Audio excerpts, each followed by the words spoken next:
Hey y'all, welcome back to Spirit of the Outdoors. I wanted to film a video today on wild teas. Now this video will be directed at just a tea I like to drink and make that covers a little bit of medicinal, but just a pleasure drinking tea. So mainly what I normally drink, just first off, if I'm just doing one plant, is Goldenrod. Now we have several varieties of Goldenrod here in Mississippi, but back in Boston, when they had the Boston Tea Party and they threw all the English teas overboard, they looked for something to just replace it as an afternoon tea or evening tea, whenever they had tea, which is much like we do coffee nowadays. And they went to Goldenrod. You can research this back. It's in a lot of books, a lot of documents on. They used Goldenrod. It was widely used as just a pleasure drinking tea. So this is Solidago altissima. I have several varieties. This is Solidago rugosa. In this bag here is Solidago canadensis. I've got another small jar of Solidago canadensis. And I think I've got like 2 more bags of it. I have given some bags away to friends, whatever. My main reason for drinking tea is it's cold weather. I like a warm liquid to drink. I favor teas, and I have been drinking coffee all morning. It's probably about 11 o'clock, something like that. I've already actually made a cup of tea, and I've got it here. I like my blue willow cups, but I decided that I would start over, make another pot, and we're going to do a video on it. In this, I have mint, and we're going to mix mint with goldenrod with turkey-tail mushroom. Now, before we go into this, I don't encourage just everybody to go to mixing whatever plants you're mixing. You need to know a little bit about them before you just start mixing a whole bunch of stuff together. So be careful with that. No, I do not know which things don't need to be mixed with this.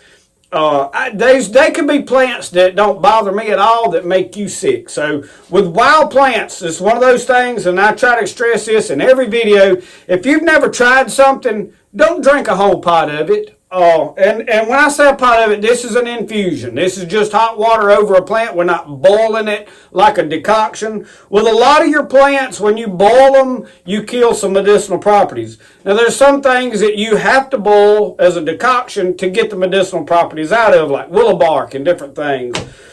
But we're not going to get all into that. We're just talking about a pleasure drinking tea. So be careful mixing stuff together. What I've got back here is this is my little pot. I got this off Amazon. I would put a link to it, but y'all, I don't have the link to it. The last time I looked for the link, they had discontinued this one. There's something similar. But this is just a teapot, and it's been sitting on there just warming up. It is not hot yet, so I can set it on. This is my slab roller table I make clay on. And this bag looks dirty, but they're faded. The dust gets everywhere, and it's hard to clean. The inside of it's clean, so just trust me on that. But this pot, lid comes off, and I done dropped this and broke the lid, so I really need to get me a new one. But the thing that I like is this mesh basket out of it. I'm going to get me a rag to lay here so that I don't make a mess. And I know that you may not can see everything I'm doing. I'm going to show you what's in these other jars and put them up out of the way here just directly. But they make a good prop, you know. So the first thing we're going to put in this is turkey-tail mushroom. Now, turkey-tail mushroom, I like turkey-tail because of the preventative qualities, the building my immune system. That's what I look for out of the turkey-tail. It has cancer-fighting properties. You can search turkey-tail mushroom, and we'll do some more videos on it. I have videos on it already, but we'll do some more. And I harvested these. They're really dry. They're not been cleaned. So what I do is I kind of break the dirtiest parts off of the bottom where it was connected to the log. And no, I did not probably harvest them as properly as a lot of people would like for you to. But you guys, I'm not the guy that goes and worships this plant as he picks it. I grab it and pull it off at whatever convenience I want to. So if you're one of those people that that think you need to stop and give thanks to the plant and cut it real delicately and do it. So I'm not the guy for you, okay? I don't mind if you do it that way. I give thanks to God for all of this stuff that I've used, and He put it here for me to use. That's how I view this. Turkey tail mushroom. So I've just got a box I throwed some in, and I'm using it up because I was hunting. And I'll be honest with you, I grabbed a big handful of it and crammed it down in my hunting bag and come to the house with it. I have a jar that I have saved some that I just keep for, whatever purpose, but I wanted a good amount of it, so, as I tell you about these, I'm going to put them up on the shelf. Now this is what I consider hoary mountain mint. That's what is in the Peterson's Field Guide, but it is just a wild mint. Very fragrant. I have a large bag of it. In fact, I have some other bags of it. Beautiful plant leaf. Smells very minty. Now, mint has some medicinal properties. You go back and look at some of my videos that I touched on some of this stuff, but I want to tell you a little story about mint. One night I thought I was having a heart attack, y'all. I was up pacing the floor, walking, and my chest was hurting right here.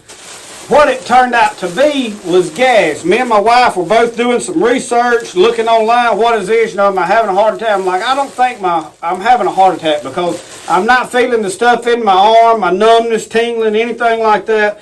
Which, you can have a heart attack and not have that. We found that out through the research. But I'm like, I just don't think I'm having a heart attack. But something's going on. And for like 2 or 3 hours now, y'all, I was fighting this. It would come in waves. It would hurt for like 30 minutes. And then it would kind of ease up and go away. And I'm like, it's something else. Is it heartburn? I'm like, well, I'm not feeling anything anywhere else. It's just in my chest. We made a pot of just mint tea. Within 10 minutes, no more problem. It was gas buildup in my chest. And that solved it. So, yes, mint does a lot of other things. It has a lot of other properties. That's just one thing that I personally used it for. Okay, now this is the Goldenrod. This is the tea that they made in Boston and all over the United States in that day. Just a very good tea. And y'all look how green this turned out. This has been dried since this summer when I harvested it. I'll tell you how I'm drying plants to keep a good quality, because I have a jar of mint over here. I have a bag of wild lettuce that is brown as it can be. I even have some goldenrod somewhere that is brown as it can be, because I just hung it up in here or out there in the smokehouse and let it dry naturally. That is not the way to do things. To keep the flavor for just enjoyment teas and the color and all. You see this cup of tea, and I'll show you in a minute when I poured this and all. And it is very good. I'm going to put this on in here, and you see I just put a couple of handfuls. Y'all, I don't measure stuff. I'm not. And I'll set that on my little stove. Now, I like to cook on this stove when I've got a fire. I'll show you another way that I do this. And y'all, I know I get sidetracked and don't tell you everything. So I'm going to put this up. But the way I dry these herbs to keep a good flavor and a color is take an aluminum pan, those baking pans. I go out to my brooder coop that I put my chickens in. And with that heat lamp that's in there, I set that pan under it, turn it on within 24 hours, probably really within 12 hours, but definitely 24. It's baked all the moisture out, and it still has all the color. It is not faded to a brown, discolored look. That is the way to dry plants. We will do another video on that, and I'm going to put this stuff up. But y'all, the reason I like teas, and I'm not like I guess I'm a little different than a lot of people. I mean, you don't expect me to just like tea. But I do like tea you buy at the grocery store. And I'm talking about the hot teas. Obviously, we drink iced sweet tea. We put a lot of sugar in it down south. But drinking coffee is not really good for you in the amounts that I would drink it. In other words, I've drank a pot of coffee pretty much by myself. we had a pot in the house, and then I've drank this much out of a pot out here today, and I had 8 cups. It's down to 4.5. And it's off. It's cold right now. I may warm it up later on tonight and drink it. But I drink exclusively through the day. I don't go get soda drinks. I drink this kind of stuff. I drink coffee in the mornings, and I drink teas up in the day, and then sweet tea with a meal. And but I don't want to overdo coffee. It's just not good for you to drink that much of it. So the teas is something that's healthy for you, and you can mix, match, drink whatever you want to. So I'm going to run down through what's sitting on this table. Orange peels, dried orange peels. This here is zinnia blossoms. My mama had a big zinnia patch in her yard, flowers. When they died, they went to cut them down. I went and pulled all the blooms that just naturally dried out there on the plant. It would be a lot better to pick them in full colored bloom and dry them like I did the other. I'll probably do that this year. In fact, I may plant my own zinnias for that. Just flavored tea. I don't think there's any medicinal properties, but you can mix this in with stuff. Add some citrus flavor to whatever.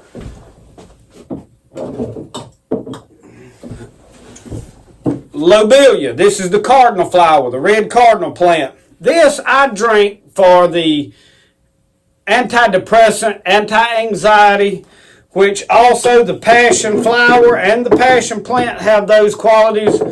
You see I label them with masking tape right on there what they are. But I drink this like if I'm stressed out, I need to calm down. It has some pain-killing qualities, but not as much as like wild lettuce. But just relaxing. It'll turn this water red, almost like sassafras root. And I have some sassafras root somewhere. I drink it occasionally, but not a lot. It thins your blood, so be careful mixing it with other things. But this is the passion flower blossoms. This is the passion plant. So what you would know is maypop for the average person.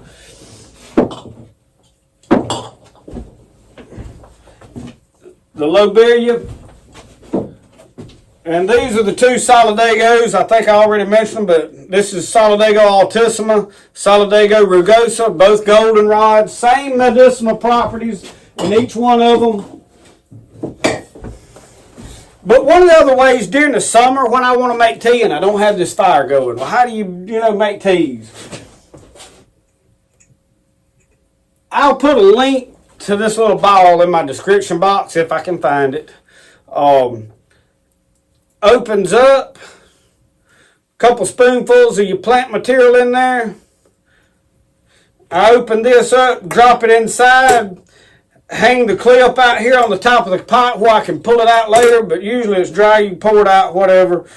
And it works very well. Then I about 8 cups of hot water in here on the mark, pour it in the coffee pot and let it run the hot water down in there. Within about 10 minutes you got tea. During the summer, this is how I usually do it. It just because it's a lot easier and I don't have a fire. But when I'm during the winter like now, when I have a fire, this is what I want to use.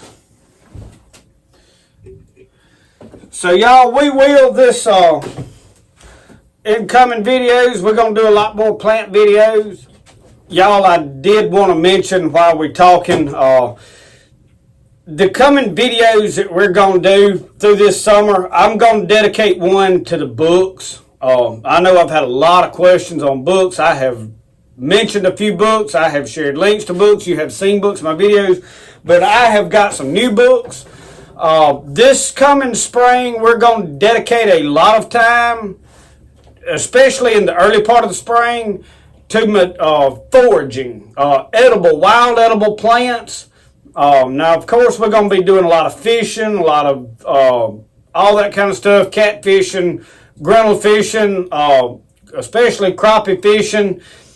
You'll be seeing all that bass fishing, but we're going to mix in a lot of plant videos because, y'all, I love to forage. I want to hunt mushrooms in the spring. We missed a lot of the early spring because of the flooding last year in the swamp. But we'll find some different places to look for plants.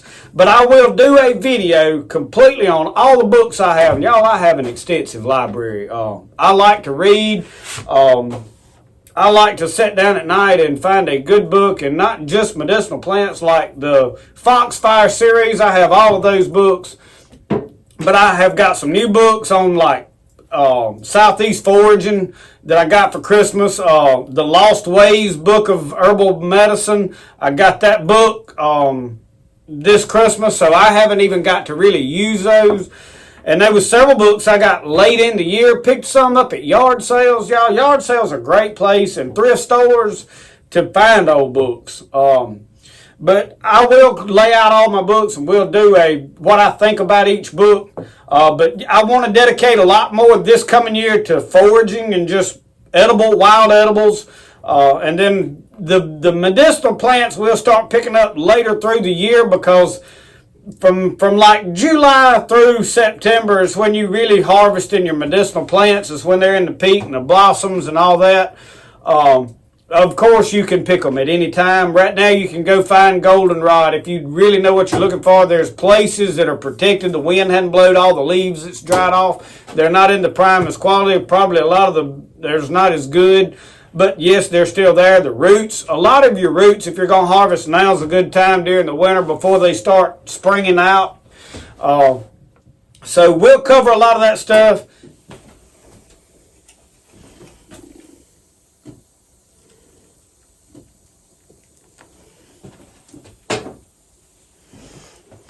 Y'all, very good tea. So when I need a break, something warm to drink, this is what I go to. Now, I'll show you something else. This I keep, right now it is just water. Nothing, no coffee, no nothing in there. So I'll pull the lid off of this, and you can see I can add hot water to that as I drink it. And it will eventually through the day get diluted down. So each cup will be a little weaker probably than before. But it's just a way I can keep plenty of tea. And you see this is percolating. That is hot. I'm going to run some cold water in over this. Because as it sits there, it just comes out. And y'all, I keep this water going because I need the humidity in this room, the moisture. I want my clay to dry to a certain extent, but I don't need it to dry too fast, because those wavy bowl stuff, man, they'll crack like crazy. But anyway, I just wanted to share a cup of tea with you guys, talk to you for a little bit. Maybe this will inspire you to get out, get you some of your own wild teas. And of course, you can go with me this spring as we start hunting for different stuff. So we'll have plant videos coming up before long. So thank y'all for watching Spirit of the Outdoors. Like, subscribe. I appreciate all the wonderful comments. I appreciate all the new subscribers we've got. And I hope we have a wonderful journey this coming year. We're going to do a lot of interesting stuff. So bear with us. Stick with us through some of the other videos. I know everybody's not interested in all the same things.